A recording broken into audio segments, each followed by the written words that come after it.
If you've downloaded Among Us in the last few months, you were definitely not alone. The game has had as many as 3 million players at one time as of late, and many of those players just started. Even though Among Us is simple in concept, there are a lot of things to keep in mind when trying to capture a win on either side. So we're here to help. On today's episode of The Countdown, we're going to cover the 5 biggest mistakes new Among Us players make. Before we get started, be sure to subscribe to ArcadeCloud News right here on YouTube for all the best news and lists in gaming. Now let's get into it. Number 5. Vent Travel.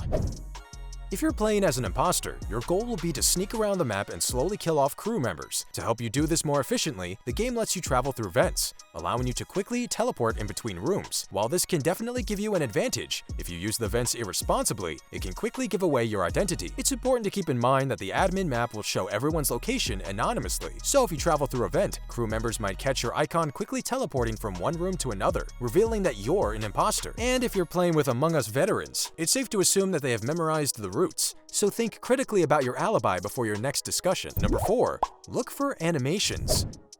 While it's definitely important to focus on avoiding imposters and completing your tasks, some players ignore the actions of others in the game, and that's a big mistake. An easy way to confirm if another player is a crew member is by watching them complete a visual task, like the medbay scan or targeting systems. When a crew member completes a visual task, a specific animation will appear that will be visible to all other players in the vicinity. Imposters are unable to complete tasks, meaning you'll never see their characters show the animation. If you're in a game with visual tasks on, and see someone stand at the medbay forever without anything actually happening, you can safely assume they're an imposter trying to blend in. On the other hand, if you're an imposter, stick to faking tasks like wires and file transfers to avoid giving yourself away. And also with the file transfers, make sure you wait long enough, because if you don't, that's also sketchy. Number 3. Duties for the dead.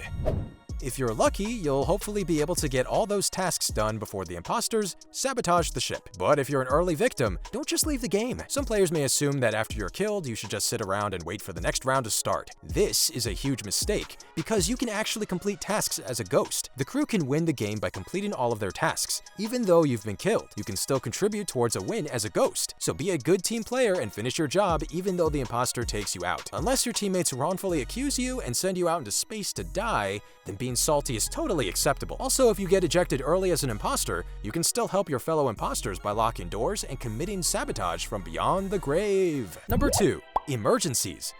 Imposters can sabotage certain rooms, which will instantly give the crew an emergency task to complete. Some of these tasks aren't too serious. For an example, if an imposter sabotages the electrical room and the lights begin turning on and off, no big deal, but it's good to stay vigilant. However, there are more urgent emergencies that do require immediate attention, and these will occur when an imposter sabotages the reactor or oxygen rooms. When this happens, at least 2 players will need to head to those rooms and complete the tasks as quickly as possible. If the emergency tasks aren't completed within the given time frame, then the imposter will immediately win. On the flip side, imposters can create emergency tasks that will distract the crew, giving them a better opportunity to kill someone. Sabotage the oxygen room at the right moment, and you just might be able to capture a win before anyone even realizes it. Number 1. Emergency meetings. The emergency meeting feature is used to immediately assemble all of the players in the game. At this point, a discussion is held to determine who may be an imposter, and then players can vote, just like if a body is found. While the emergency meeting is certainly a useful tool, many players don't use it nearly enough. During the voting portion of the meeting, players don't necessarily have to vote for anyone, so you can call a meeting without being forced to kill another player. Thanks to this, it's important to call a meeting whenever you're the least bit suspicious, or even if things just seem too quiet. This will oftentimes throw the imposters off, and if you go too long without a meeting, it might give imposters enough time to knock off enough crew members to win. So while you don't want to vote people off with no evidence at all, don't be afraid to call for emergency meetings as much as you want. A break in the action is much more likely to mess with the imposter than it is to hurt the crew. Plus, calling together a meeting after a period of silence will let the crew members reestablish their plans to hold everyone accountable, which is crucial in making the right decisions on who needs to go in the later rounds. And that covers our list of 5 rookie mistakes in Among Us. What's your best tip for beginners? Let us know in the comments down below. Don't forget to subscribe to ArcadeCloud News right here on YouTube for more of the best news and lists in gaming. As always, thanks for watching.